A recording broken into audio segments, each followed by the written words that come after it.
Hi, everyone. Welcome back to Daily Easy English Talk. I'm Emma. And I'm Jack. Thanks for joining us. Today, we're jumping into something that's moving incredibly fast, a really significant global event. The recent U.S. strikes on Iran's nuclear facilities. We've got a whole stack of reporting here, BBC News, ABC, CNN, Fox News, all trying to make sense of it. Our goal today is to really unpack the immediate fallout from these strikes. We want to understand the different viewpoints and try to figure out what it all means for the region and, well, for the rest of the world, too. It's definitely complex. Things are shifting quickly, so we'll break it down, focus on the key facts, the implications. Okay, let's get into it. So first things first, the main event.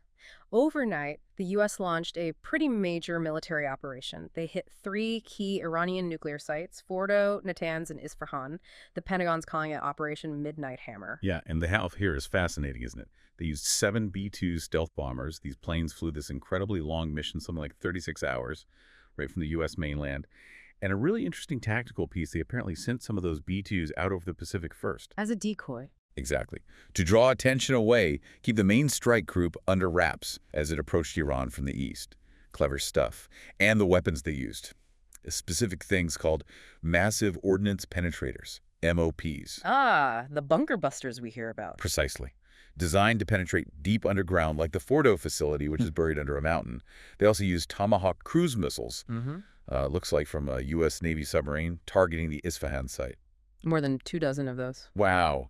So precision weapons, stealth bombers, it sounds like a very sophisticated attack, and all 3 hit within a short window. Yeah, a very narrow 25-minute window, apparently. And maybe the most striking part, it seems Iran's air defenses, their surface-to-air missiles, didn't even light up, didn't detect them. Incredible.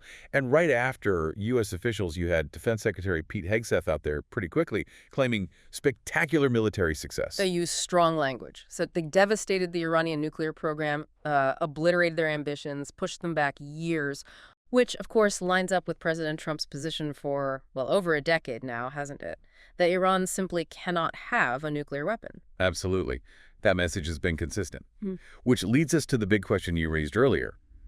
Why now? Right. What was the trigger? Well, according to the U.S. officials briefing the press, President Trump made the call after that week or so of Israeli strikes against Iran. They felt Iran was, quote, stonewalling on nuclear negotiations. There were reports that a 6th round of talks have been canceled by Tehran. Okay, so a sense of diplomatic frustration, maybe. That seems to be part of the narrative. Gary O'Donoghue, the BBC, reported that the U.S. administration, quote, saw an opportunity when Iran was at its weakest moment. They pointed to Iran's regional militias being decimated, their missile stocks depleted after recent conflicts. So a calculated move based on perceived weakness. That's the implication. But, and this is important, the U.S. officials were very clear, apparently, that this was not about regime change. They stressed that point. Yes. Not open-ended was the phrase used. Purely aimed, they say, at destroying nuclear capabilities. They also mentioned sending messages, both publicly and privately, to Iran, basically inviting them to negotiate for peace, even after the strikes. Okay, so the U.S. claims obliteration, devastation. But what's the actual damage? That's the crucial part, isn't it? What do we know so far? It is. And the Pentagon itself is saying the battle damage assessment is ongoing. So there's a bit of a disconnect there, perhaps. Between the strong claims and the ongoing assessment. Exactly. President Trump said completely and totally obliterated. But Gary O'Donoghue pointed out, the rhetoric was strong at the briefing, but the actual evidence presented initially was, quote, thin. But there's been satellite imagery since then. Yes. BBC Verify got hold of new satellite photos of Fordo, and they show 6 quite distinct new craters right over the facility area. An imagery analyst, Stu Ray, looked at them and suggested the gray dust around the craters looks like concrete debris, which would fit with those bunker buster hits. So evidence of direct hits on Fordo, at least. Evidence of hits, yes. But how much damage was done inside, especially deep underground where the enrichment might happen? That's still the big unknown. Assessing that properly is key to knowing if the program really has been set back years. Understood. Okay, so that's the U.S. side of the story, the operation, the claims, the initial damage reports. Now, how did Iran react? Predictably, I imagine, with anger. Oh, absolutely. Swift and furious, as you'd expect. The foreign minister, Abbas al-Araghchi, he labeled the attacks outrageous, a betrayal. He used strong language, too, warning of everlasting consequences, said the U.S. crossed a very big red line hitting nuclear sites. And he put the blame squarely on Washington. Unequivocally, quote, solely and fully responsible for the dangerous consequences. Lise Doucet at the BBC had an interesting take on this, didn't she? About Iran's usual strategy. She did. She talked about the Supreme Leader's typical approach of strategic patience, playing the long game. But she suggested, quote, that game is up. Iran's now in a really difficult spot. As she put it, if they do too little, he will lose face. If he does too much, he will lose everything. A real dilemma. So what are they actually signaling they might do? Well, the foreign minister was cagey. He said he's not in a position to reveal what we are going to do, but he did emphasize Iran's legitimate right to act in self-defense. And the IRGC, the Islamic Revolutionary Guard Corps, they also put out a statement. They're a powerful force within Iran. Very. And their response would, quote, cause deep regret. They called the U.S. a terrorist American regime, said they wouldn't be intimidated. So the rhetoric is definitely heated, signaling intent, but no specifics yet. It's easy to focus on the leaders in the military, but what about the ordinary people in Iran? How are they processing this? That's a really important dimension.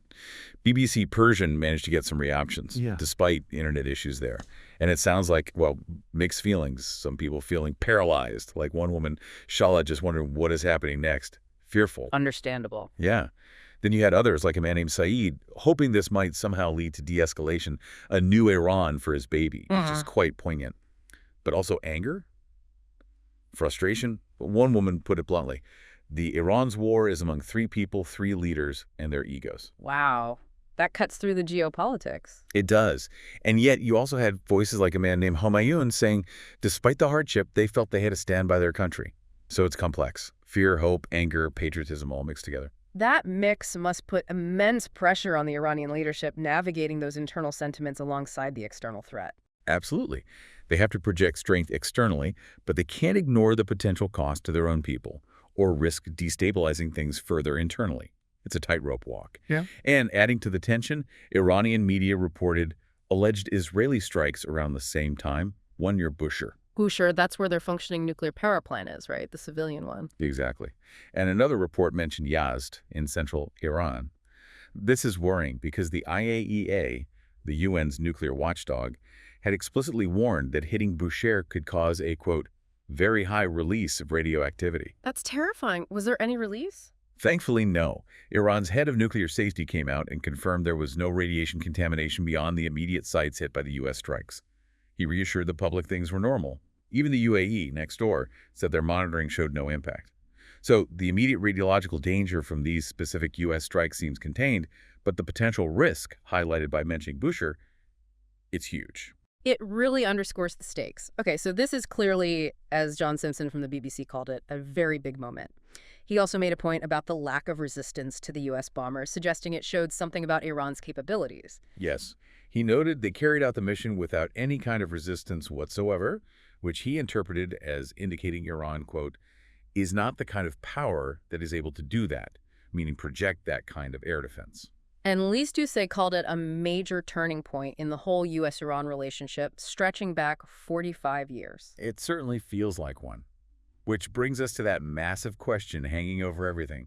Is the U.S. stumbling into another Middle East war? That's what everyone's asking, isn't it? What's the administration say? Well, Defense Secretary Hegseth was adamant, most certainly not open-ended. He repeated President Trump wants peace, wants a negotiated settlement. Vice President J.D. Vance said something similar. We're not at war with Iran. We're at war with Iran's nuclear program. That's the official framing. A surgical strike, not the start of a broader conflict. That's the intended message. But as John Simpson pointed out, the speed and scale of this will make U.S. allies nervous. Britain, France, Germany. They're likely feeling a good deal of nervousness about how quickly policy can shift, potentially dragging them along. And what about domestically, within the U.S.? Is there unified support? Not entirely. You've got some of Trump's usual allies, people like Steve Bannon, Marjorie Taylor Greene, actually criticizing it, saying this is not our fight. Interesting. Pushback from his own base. Some, yes. And on the other side, Democrats are raising questions about the legality, the lack of congressional consultation. Hakeem Jeffries, the House Democratic leader, accused Trump of misleading the country. So it's definitely sparking debate at home, too. Okay, so internal U.S. debate, allied concerns. what about the wider global reaction? Pretty much what you might expect. The UN Secretary General was gravely alarmed, urging maximum restraint. Most European countries, UK, France, Germany, the EU as a whole, are calling on Iran to show restraint and get back to diplomacy. They're really emphasizing the Non-Proliferation Treaty framework. The NPT, right, the main international agreement trying to stop the spread of nuclear weapons. Exactly. Canada, Japan also urging de-escalation negotiations. Japan was quite forceful, saying Iran's nuclear weapons development must be stopped. So a lot of calls for calm, for talks, but not everyone condemned Iran. No, definitely not. Russia, China, Pakistan, they came out strongly against the U.S. strikes, called them a violation of international law, warned they just increased tensions. Pakistan explicitly mentioned Iran's legitimate right to defend itself. Turkey is very worried about the conflict spreading. They've moved to their highest alert level. Even the Pope weighed in. Yes, Pope Leo XIV issued a statement just reminding everyone that war does not solve problems. Rather, it amplifies them. A moral plea amidst the politics, and the IAEA, the nuclear watchdog, called an emergency meeting straight away. Although, as we said, Iran later confirmed no off-site radiation leaks from the U.S. strikes. It's important to remember the context here, too. The whole reason this is happening, Iran's nuclear program itself. There are strong views on that. There are. David Albright, who's followed Iran's program for years, he's quite blunt. He says Iran's claims about sticking to the Non-Proliferation Treaty are, quote, littered with lies. He argues the international community is basically fed up with what they see as Iran violating the treaty and preparing to build a weapon. That perspective provides the justification, for some, for actions like these strikes. It highlights that deep underlying mistrust. Okay, so wrapping this up for now. We have the U.S. claiming a major blow to Iran's nuclear program, saying they've obliterated key sites. We have Iran vowing deep regret and everlasting consequences, but keeping their specific response under wraps for now. And the world is watching, mostly urging calm and diplomacy, but with clear divisions. And security is tightened, certainly in the U.S. Cities like New York, L.A., increasing patrols. It feels very tense. Extremely tense. It really does spotlight that dangerous dance between military power, diplomatic maneuvering, and, the real human cost of these huge global events. As everyone waits for those detailed damage assessments and tries to figure out Iran's next move, it's just undeniable that how the standoff evolves will shape stability, not just in the Middle East, but probably much wider. So this deep dive has aimed to give you that foundation, the key facts, the immediate reactions, the different perspectives swirling around these U.S. strikes. But looking ahead, the really critical question for you to think about might be this. Was this a calculated, perhaps brutal, but necessary step to prevent a nuclear Iran, a kind of forceful de-escalation? Or has the U.S. just kicked open the door to a new, far more dangerous and unpredictable phase in the Middle East? What do you see as the biggest risk, or maybe even the biggest unknown moving forward from here?